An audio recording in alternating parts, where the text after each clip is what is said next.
Magandang hapon po sa mga kababayan natin. Kayo'y nakikinig dito lamang sa Radyo Migrante. Samahan niyo po kami this week for episode 67, ngayong July 14 at ating alamin ang pangyayari sa ating komunidad dito sa Toronto at sa Pilipinas. Welcome sa inyong lahat and ako muli si Ems, ang co-host niyo for this week. At meron akong kasama this week so it's very exciting. Ayan, magandang hapon sa ating mga tagapakinig. Ako si Annie, ang bagong host ng Radyo Migrante. Madalas niyo akong mapapakinggan dito sa mga susunod na episodes. Yes, and siguro na if mga followers kayo ng Instagram namin at Facebook, makikita nyo si Annie sa aming bagong segment sa Instagram natin. So, wait nyo lang dito sa section namin na Pulso where we'll actually play an audio na where we talk to different kababayans kung paano nila naalala ang Pilipinas habang nandito sila. So, exciting na episode to, no, Annie? Kasi iba-iba yung mga kwento natin, pero iba-iba din mga news. Anong mga mapapakinggan natin today at mapapagkwentuhan natin today?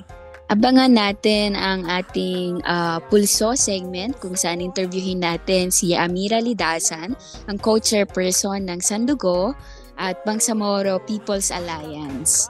At abangan din natin mamaya at magsa-sound trip tayo sa dalawang kantang ipapatugtog natin. Kaya chill, relax, at ayun, mag-enjoy tayo sa pakikinig dito sa ating segment ngayong araw. Yes, at in the top point of our episode is our news.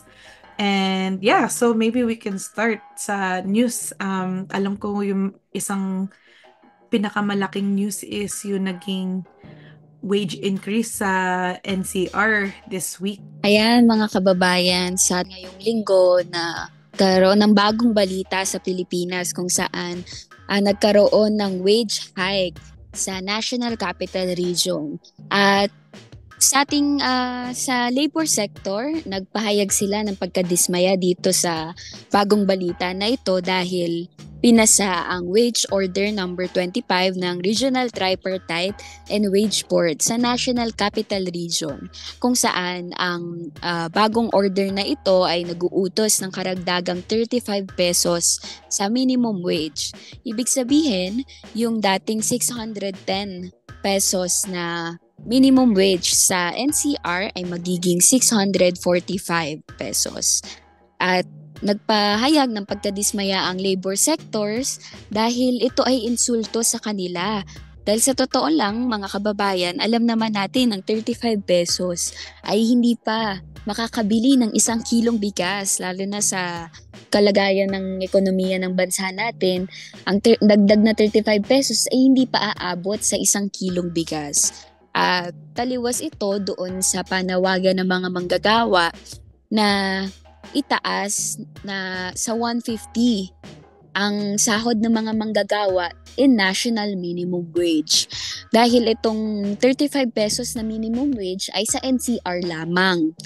Ngayong Abril lamang, sa katotohanan, nanawagan ng mga labor groups o ang National Wage Coalition para igiit ang 150 pesos na pagtaas ng sahod. Kasama na rin dito ay ang pagrepaso. Bukod pa dito sa kanilang panawagan na itaas ang sahod ng 150 ay i-review rin ang Regional Wage Board o ang Wage Regionalization Law sa kabuuan. Dahil kung mapapansin natin, yung pagtaas ng sahod ay sa NCR lamang. Ibig sabihin, naiiwan yung ibang mga region, ganyan. At bukod pa rito, naniniwala tayo na napapanahon lamang na itaas ang sahod sa buong bansa na magkaroon ng national minimum wage dahil sa totoo lang mga kababayan, kung tayo'y nakabisita sa Pilipinas, sa ating mga probinsya, mapapansin natin na hindi na talaga nagkakalayo ang presyo o ang pamumuhay sa city at ang pamumuhay sa province.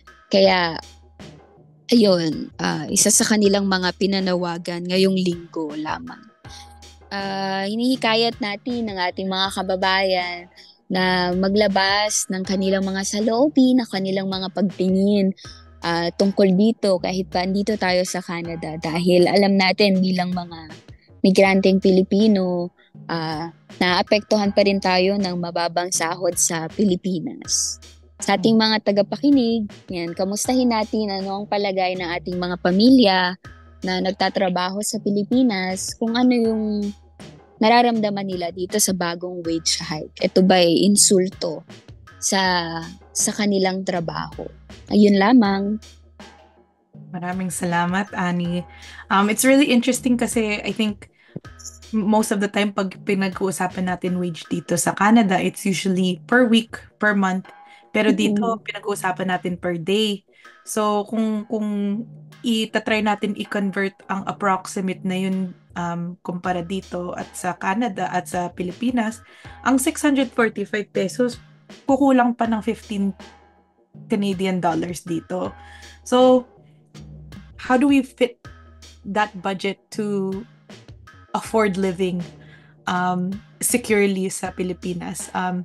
And is that even possible dito sa atin, like with that amount, right? So parang nakikita mo din yung distortion, hindi lang sa bansa, pero nakikita din natin yung distortion dito sa bansa natin sa Canada at dito sa Pilipinas. So very very interesting point na ano ba ang 35 wage increase makaka-support sa kabuhayan ng mga kababayan natin back home.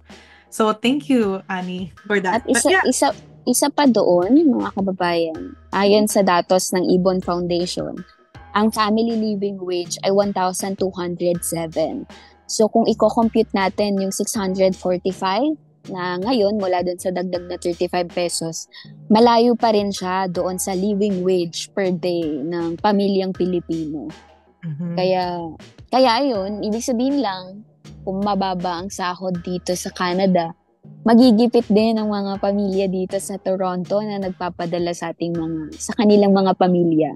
Kung mas mababa ang sahod sa Pilipinas, mas maraming kailangan na ipadala sa Pilipinas na suporta. Tama.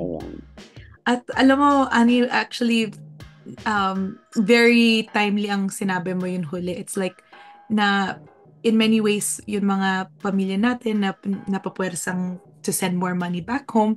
But then we also have to think, bakit ba kailangan umalis ang mga migrante, like mga Pilipino from our bansa to Canada?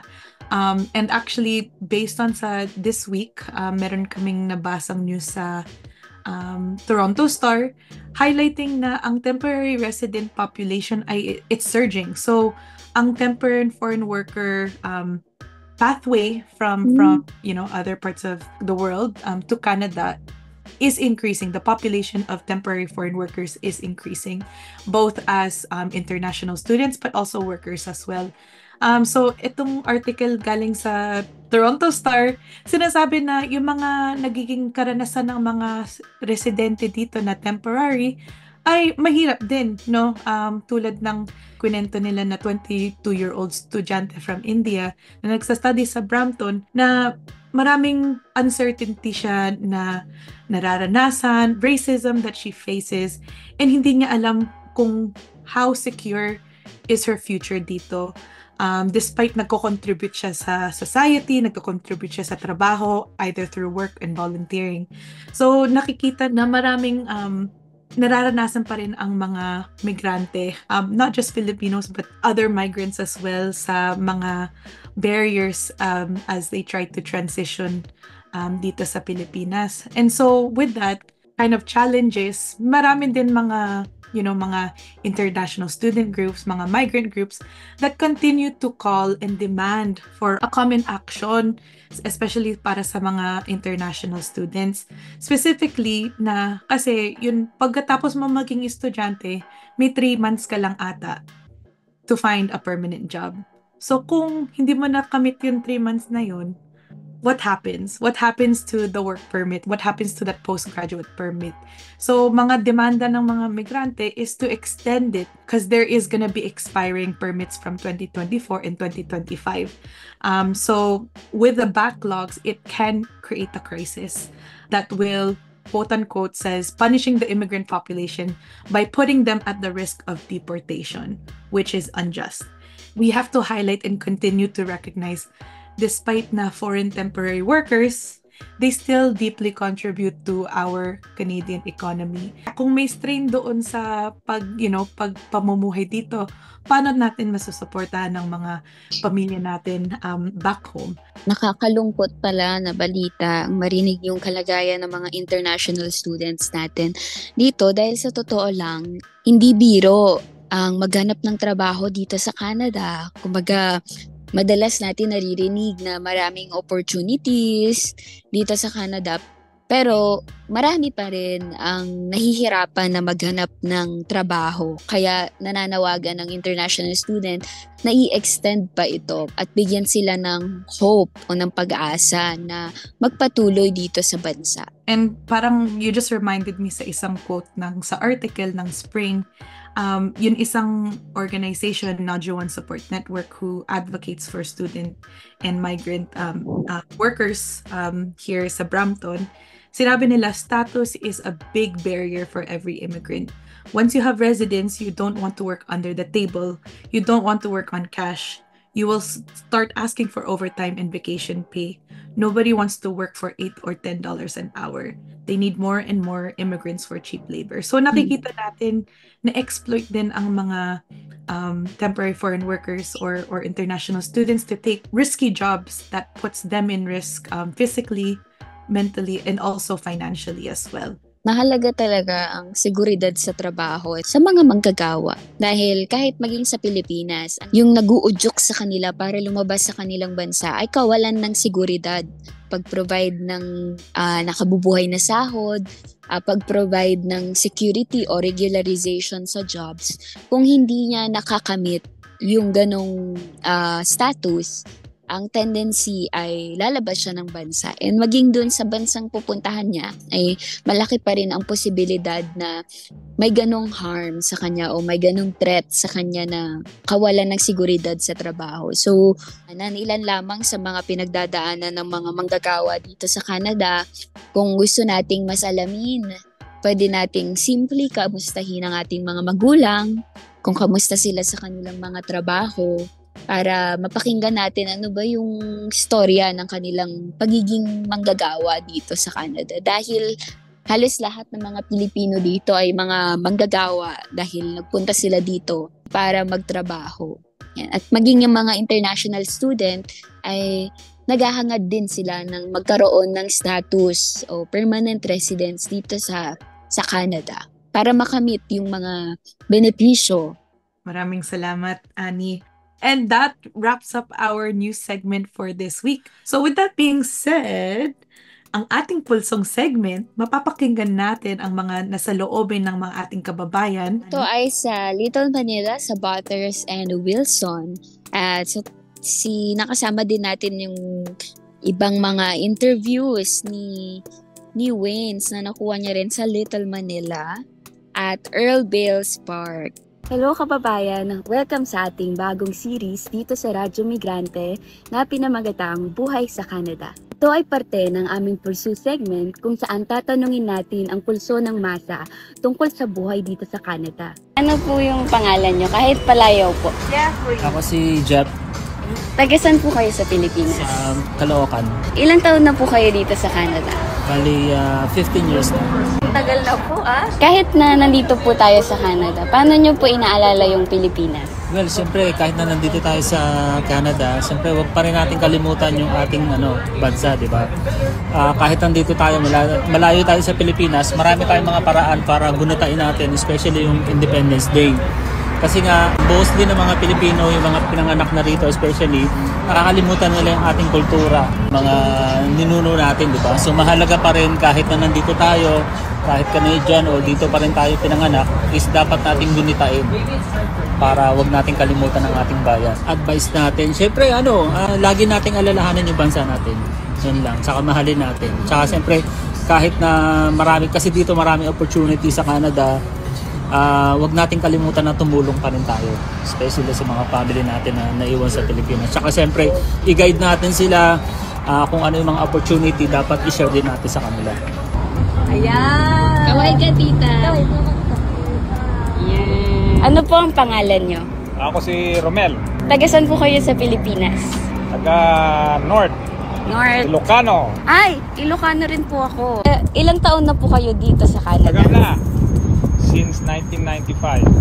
Kahit nandito po tayo sa Canada, paano nyo po inaalala ang Pilipinas? Inaalala namin pag-attend ng mga okasyon, ng mga festival, Taste of Manila, Taste of the Philippines, mga ganyan.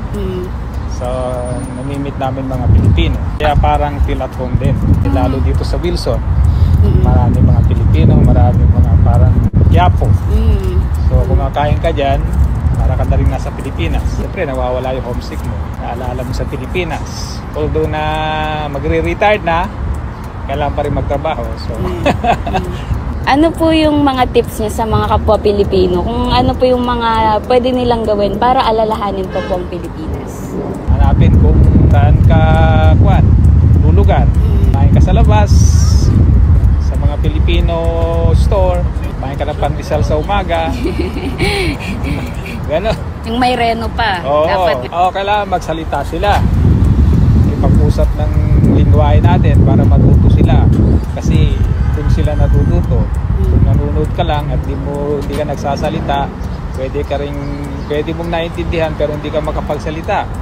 Kaya sa mga pinanganak dito, pilitin yung magsalita ng lingwahe natin. Ano pong pangalan nyo tsaka gano'ng katagal na po kayo sa Canada? I'm Arlene and 20 years. 20 years sa Canada, wow. Ako naman is like 17 years. 17 years. Bing. I'm Bing. Oh, tagal na po. Pareho. Dahil Filipino Heritage Month din.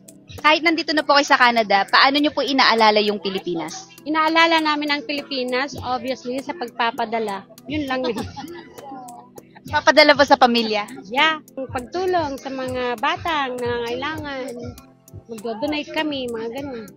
Pag may mga fiesta dito sa Toronto, pumupunta kami kasi alam mo yon kahit paano. Doon na pupunan yung mga nawawalang piece of yourself, di ba? Pag nakakakita ka ng a lot of Filipino people, kasi ang sarap ng pakiramdam. Siyempre sa trabaho, multicultural. Mga karaoke, hindi nawawala. Ano pong pangalan nyo and ano na po kayo katagal dito sa Canada? Ako si Gemma Maganes Canlas. Dumating ako dito ng November 20, 1986. Kahit nandito na po kayo sa Canada, paano niyo po inaalala ng Pilipinas? Pero naalala ko ang Pilipinas, especially this time, na maraming gulo, maraming reklamo sa presidente natin. So I don't know what will happen in the future, especially the kids, the children, that it might get war in the future. Prayers that everything will be, peacefully and settled. Kailangan natin na you need to think briefly na kung ano talagang mangyayari sa atin, especially sa gobyerno. Hopefully, in the future, we having a president that is really can protect us. Ngayong buwan ng Hunyo ay pinagdiwang ng maraming Pilipino ang Philippine Heritage at Independence Day. Ayon sa 2021 Canadian Census, ang Pilipinas ang third largest country of immigrants dito sa Canada. Ito ay resulta ng dekada-dekadang pangingibang bansa, kaya iba-ibang henerasyon na rin. Ang karanasan natin mula pa sa panahon ng pananakop ng mga Hapon, Espanyol at Amerikano ay may malaking impluwensya magpahanggang ngayon sa pag-preserve at pag-build natin sa ating Philippine cultural heritage. Ang kolonyal na pag-iisip o pagtangkilik sa Western culture ay isang halimbawa ng pagkasira ng ating katutubong pamamaraan at paraan ng pamumuhay. Pinapabura nito ang paglikha ng bagong kaayusan sa mundo na nagpo-promote ng pagkawalang pansin o pagpapabaya sa pangangalaga ng kultura. Katulad na lamang ng lengguwahe, mga gusali, pagkain, transportasyon, pananamit, pag-uugali at iba pa. Sa bawat Pilipinong nakausap natin dito sa Little Manila, may lungkot at saya sa kanilang ibahagi kung paano nila inaalala ang Pilipinas kahit pa andito sila sa Canada. Mapapansin nating aktibo silang kumokonekta sa ating kultura. Mahilig silang magluto ng mga Filipino food at i-share ito sa ating mga kababayan sa tuwing may mga handaan. Mahilig rin sila makinig ng mga kanta, paggamit ng lengguwahe at pagpasa nito sa kanilang mga anak. At alam nyo ba, madalas silang manood ng balita para stay updated sila sa mga issue sa Pilipinas. Isang halimbawa ang migration o pangingibang bansa sa kawalan ng pangangalaga at likas na yaman. Nakaasa ang bansa natin sa pag-export ng mga raw materials na mas napapakinabangan ng mga dayuhang bansa. Samantalang pag-import naman sa ating bansa ng mga dayuhang produkto. Dahil sa malalang krisis na ito, hindi na lamang hilaw na materyales ang na-export, kundi pati mga manggagawa ay napipilitang mangibang bansa dahil sa ganitong kalagayan. Ano naman kaya ang hakbangin ng kasalukuyang presidente ng Pilipinas na si Marcos Jr. upang pagyamani ng Philippine Heritage o sa Tagalog, pamana sa Pilipinas? Your thoughts, mga kababayan? Nagustuhan ang video na to? Just like, share your thoughts, at abangan ang Radyo Migrante episode tuwing linggo from 1 to 2 p.m. sa Vibe 105.5 FM. Ayan, ako po ang inyong host, si Annie, sa ating Pinoy Tayo segment o Pinoy Talakayan at Usapan. Dito natin mapapakinggan ang talambuhay ng ating mga kababayan na migrant workers, international students at iba pa. Halina't pakinggan natin ang fresh na perspectives ng ating mga kababayang Filipino. Nandito tayo, kasama natin si Tita Amira, lidasan ng Moro People's Alliance. So, Tita, pwede niyo po bang ipakilala ang inyong sarili at ang inyong organisasyon? Ako ay si Amira Ali Lidasan, isang mula sa tribo ng mga Iranon sa Bangsamoro region sa Mindanao, at ako ay kasapi doon sa mga tinatawag na national minorities bilang Bangsamoro, at saka ako rin ay human rights defenders katulad ng mga ibang mga nakasama namin dito sa Canada ngayon na nagsasalita hinggil sa karapatang pantao ng mga kababayan nating Pilipino at particular sa mga kababayan nating Bangsamoro at saka iba pang mga katutubo. At kami din ay nasa organisasyon ng tinatawag nating interfaith o yung pagsasama ng mga Muslim, Kristiyano at sa mga indigenous people sa Mindanao at sa buong Pilipinas. No? Ang isang organisasyon din na kasama kong dala-dala ko ngayon ay ang tinatawag nating Sandugo Movement of Moro and Indigenous Peoples for Self-Determination. Ito yung organisasyon na naging produkto ng pagsasama-sama ng iba't ibang mga katutubo at Bangsamoro na lumaban para sa karapatan. No? Ang pagsasamang ito ay nakabuo ng isang organisasyon. Ito isang malawakang kampanya na sa forma ng tinatawag nating lakbayan ng pambansang minorya. Ano po ba ang ginagawa nyo ngayon dito sa Canada? Mayroon ngayong General Assembly, ang International Coalition for Human Rights in the Philippines ng Canada. At alam nyo, ang iChirp, napakalaki ng naging tulong o tabang niya ng organisasyon na ito sa amin dahil sa nakatulong sila sa pag-i-investigate noong mga nangyaring human rights violation sa panahon ni Duterte na isinagawa sa mga Bangsamoro. Particular yung nangyaring aerial bombardment sa Marawi City noong May 2017. Actually, magsa 7th anniversary na ito. At 7 years na rin naniningil ang mga kababayan nating mga Moro, particular na tribo ay Maranao, doon sa pagbubomba, doon sa destruction, displacement, no? Halos kalahating milyon ng mga kababayan natin. At magpasanggat sa ngayon, hindi sila makabalik sa kanilang mga komunidad sa Marawi. Bunga nung pagdeklara ng martial law ni former President Duterte sa mga sa Mindanao nung panahon na iyon. So iChirp, malaki ang naging tulong niya sa pagsasagawa ng mga investigasyon, pag-i-interview ng mga kababayan nating biktima, at saka paglathala nito, no? Kaya nung naimbitahan ulit tayo para sa kanilang General Assembly, napaka saya namin na pumunta dito sapagkat alam namin na malaki ang kampanya, malaki ang may tutulong ng iChirp sa kampanya ng paghahanap ng paniningil para sa pagrespeto sa karapatang pantao sa mga kababayan nating mga Bangsamoro doon sa Mindanao. Pwede niyo po bang ikwento naman yung history ng pagtatak sa mamamayang Moro bilang terorista?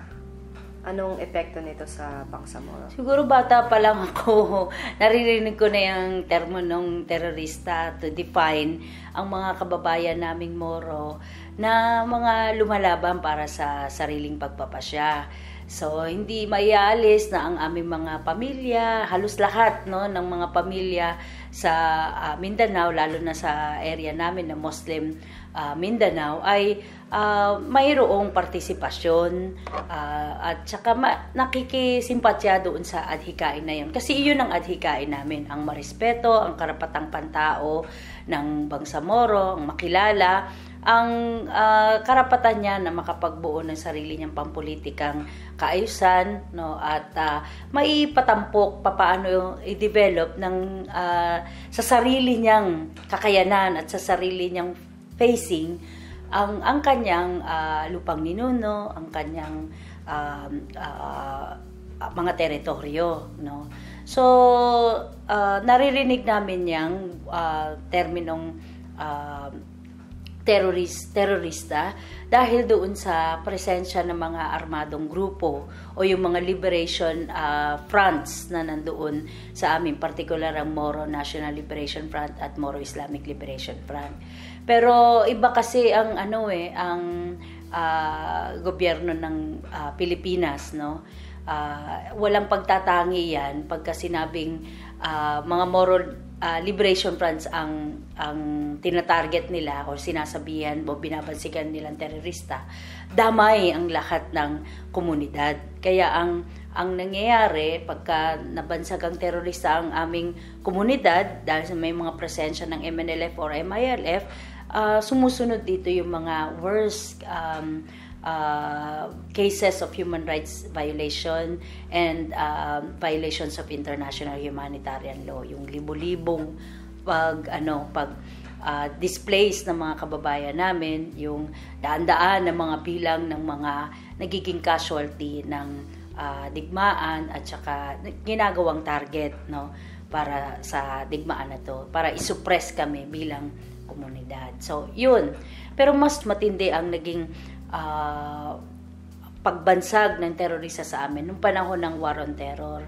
Kasi parang ipinapakita na dito yung paglaban namin, yung right to self-determination na pakikibaka through armed resistance ng Bangsamoro, parang tinanggalan siya ng legitimacy by depicting it as part of the terrorist groups ng Al-Qaeda, ng Jemaah Islamiyah, no, na parang pinapakitang walang basihan ang paglaban, no, at na-undermine nito yung peace process na nung mga panahon na iyon, nung binansagan tayong second front of the War on Terror, ay ongoing ang peace negotiation between the Moro Liberation Groups at ang gobyerno. So ito yung mga malaking mga naisira nito kasi bukod sa pag-undermine, binastos nun ang mga yung legitimate na struggle ng Bangsamoro, no, at siniraan, tinanggal ang legitimacy niya, no, ipinakitang parang detached siya sa mamamayan at parang alien na konsepto, no, ang by depicting it doon sa international terrorist movement na nilalabanan daw ng US doon sa kanilang War on Terror. So yun yung malaking naging epekto sa amin kasi bawat individual ngayon na mga Muslim sa Mindanao at sa buong Pilipinas ay naging target ng War on Terror.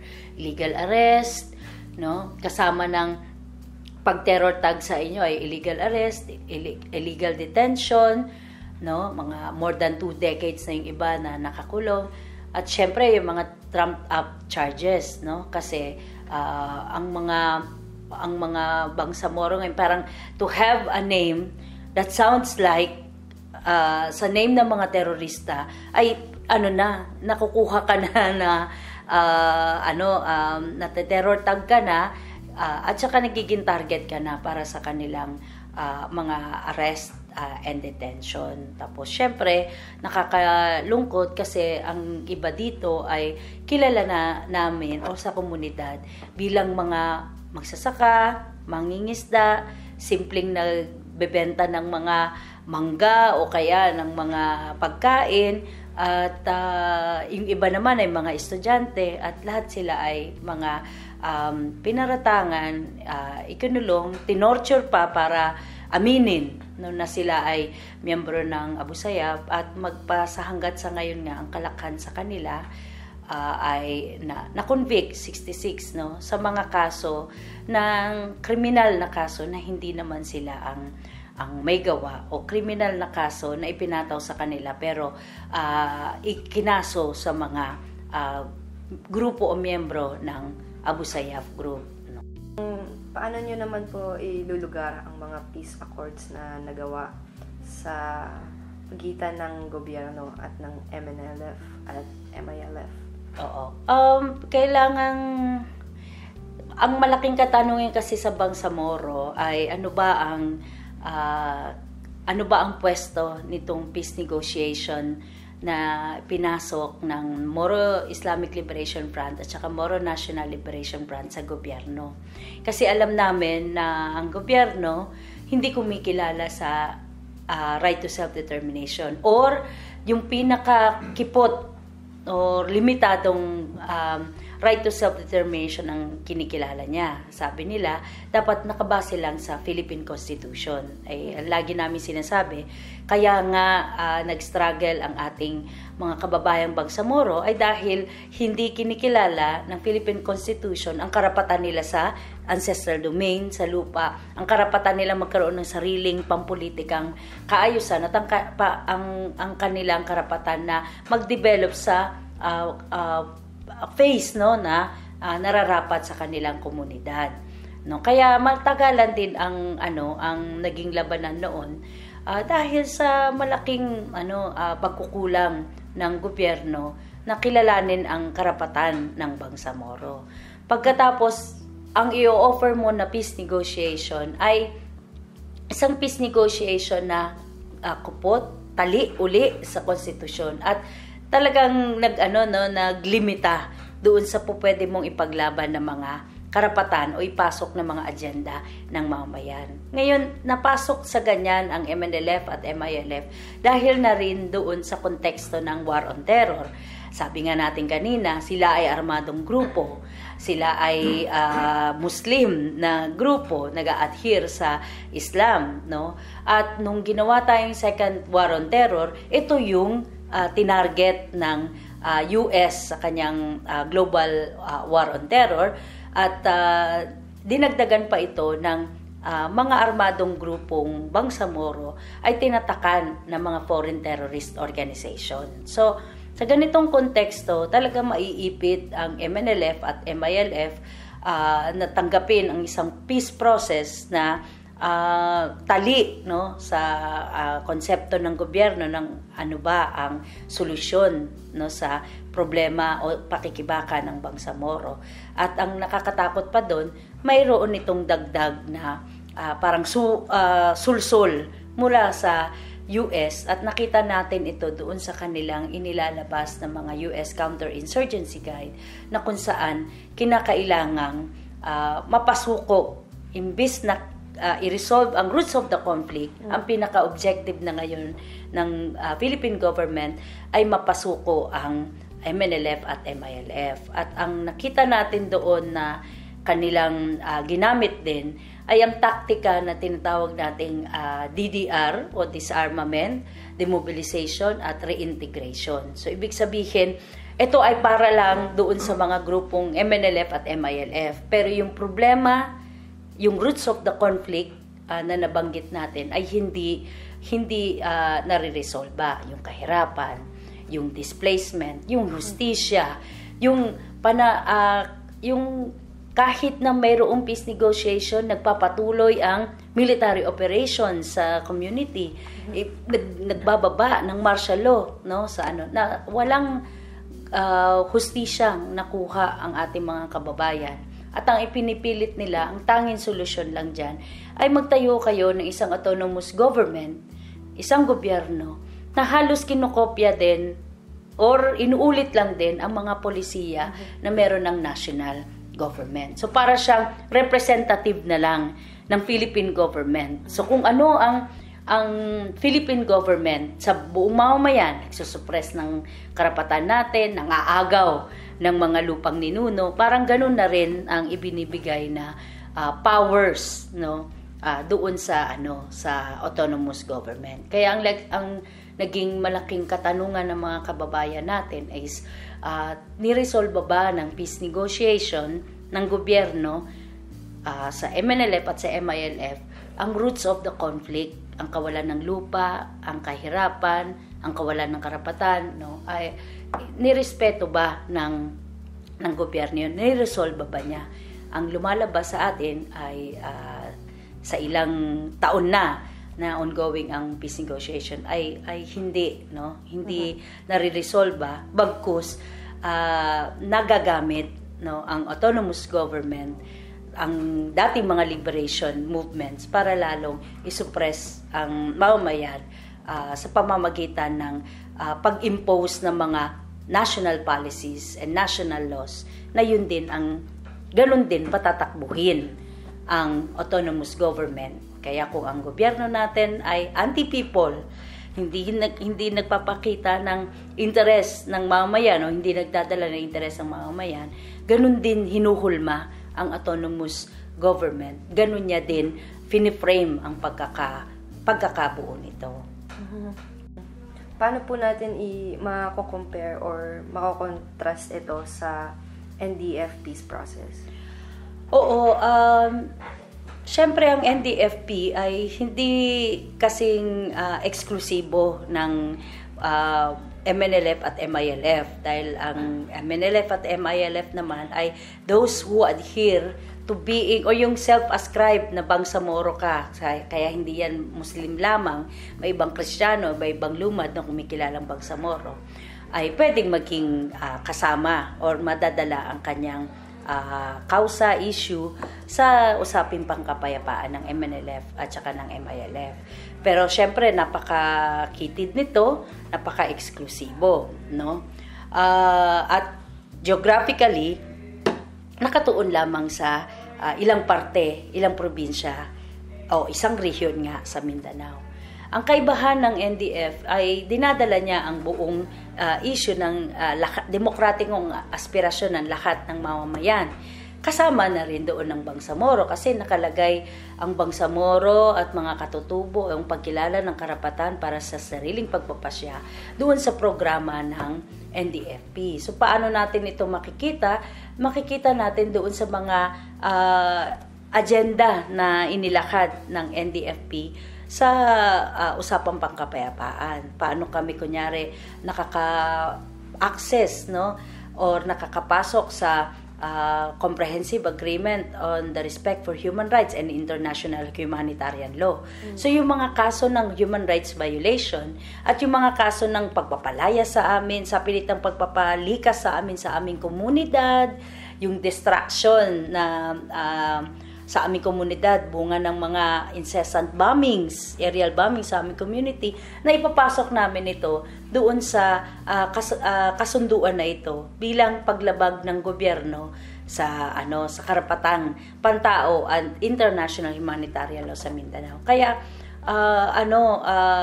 nabibigyan puwang o nakikilala o nadadala ng NDFP ang issue ng mga mamamayang Moro kasi nakapasok yun doon sa overall pagkilala ng karapatang pantao ng mamamayan ng buong bansa. Ikalawa, sa ikalawang kasunduan, kami rin ay naiimbitahan na magbigay ng pagtingin doon sa papaano ba titingnan ang pang-ekonomiyang mga pangangailangan ng ating lipunan, ano ba ang tingin namin sa libreng pamamahagi ng lupa, isa sa mga pinakalaman o meat ng Comprehensive Agreement on Socio-Economic Reforms, no? Ito ba ay tumutunggali sa aming pakikibaka para sa respeto ng ancestral domain, no? Ano ba ang tingin namin sa national industrialization? ito ba ay nakakatulong ba sa pamayanan ng Bangsamoro para sa development. So ang mga bagay na ito ay nagkakaroon ng puwang ang Bangsamoro at iba pang mga katutubo na mailagay yung kanilang agenda sa peace negotiation. Nadadala ang agenda ng mamamayang mga national minorities sa peace negotiation. Kaya kami ay bilang mga biktima ng human rights violation at international humanitarian law, talagang inilalapag natin sa lahat ng peace negotiators ang agenda ng mga pambansang minorya. So kung dadalhin nito ng MNLF at MILF, malaki ang aming pasasalamat, malaki ang ating pasasalamat kung ang mga karapatan ng mamamayan ay nare-reflect doon sa peace negotiation. Ganon din sa papaano ito dinadala ng seryosong dinadala ng National Democratic Front of the Philippines sa kanyang sa table ng peace talks, ng peace negotiation with the government of the Philippines. May International People's Tribunal na magaganap this month. Anong mga usapin kaugnay ng Bangsamoro ang ihaharap po dito? So kami sa Bangsamoro, talagang ang paninigil namin ay ang war on terror nagtutuloy-tuloy sa aming community at yung violation na hinahayaan ng mga Philippine government na manghimasok ang US sa gerang nangyayari sa Mindanao, na sa pamamagitan ng war on terror, binibigyan niya ng daan o puwang ang US troops na magsagawa ng military operation doon physically o kaya naman ay sumama doon sa military operation by means ng mga drones o yung reconnaissance program na ginagawa nila. At saka nananatiling ang war on terror ang nagiging context o basis ng paggigera ng Philippine government laban sa Bangsamoro people at napapawalang saysay nito ang peace negotiation, usapang pangkapayapaan. Kaya naihapag namin ito sa IPT na nangyari noong 2015 at saka 2018 at ngayong 2022 ay pag-reiterate na lang ng mga kaso na ito sapagkat ang mga kababayan natin ay na Maranao, yun ang mga na-displace, hanggat sa ngayon ay wala pa ring hustisyang nakukuha. Kaya ang aming submission sa participation sa IPT ngayong 2024 ay ang pag-reiterate o paniningil doon sa magbasa hanggat sa ngayon kawalang hustisya na kinaharap ng mga kababayan nating Bangsamoro. Maraming salamat po, Tita. Maraming salamat din sa inyo. Maraming salamat sa patuloy na pagsubaybay sa ating Pinoy Talakayan at Usapan o Pinoy Tayo. Nakikinig kayo dito lamang sa Radyo Migrante ng Vibe 105.5 FM. Maraming salamat, Annie, for introducing our Pinoy Tayo segment for this week. At syempre, ang mga kababayan, to stay updated sa happening sa ating community, narito ang mga event and announcement for the upcoming week. So, first and foremost, Fiesta Extravaganza ay gaganapin in the next 2 weeks in different GTA locations.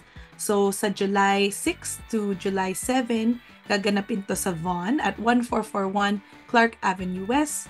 At sa next week, sa susunod na linggo, at July 13 to 14, gaganapin to sa Brampton at Chinguacousy Park. For more information about the Fiesta Extravaganza, please visit them sa fiestaextravaganza.com. Makita-kita po tayo doon where we get to celebrate our heritage with other kababayans in Ontario. At ang pangalawang community event na gaganapin actually on Sunday, July 7 from 4 to 7 p.m., join Anak Bayan for their join Anak Bayan for a national situationer tungkol sa People's State of the Nation address. Itong gaganapin sa Nicer Folks.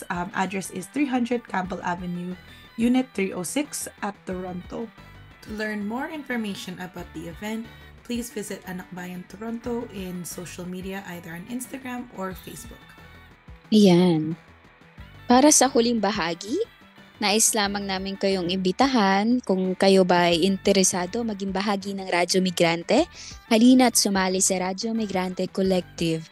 Message nyo lang kami sa aming social media accounts. Madali lang po kami hanapin. Makikita kami sa Instagram at Facebook. At dito nagtatapos ang isa na namang makabuluhang episode ng Radyo Migrante. Ipagpapatuloy natin ito next week kung saan pag-uusapan natin ang iba't ibang balita at kwentuhan dito sa Vibe 105.5 FM. Hanggang sa susunod mga kababayan, muli, mabuhay po kayo at mabuhay ang bayang Pilipinas. Sino pa naman ang masaya?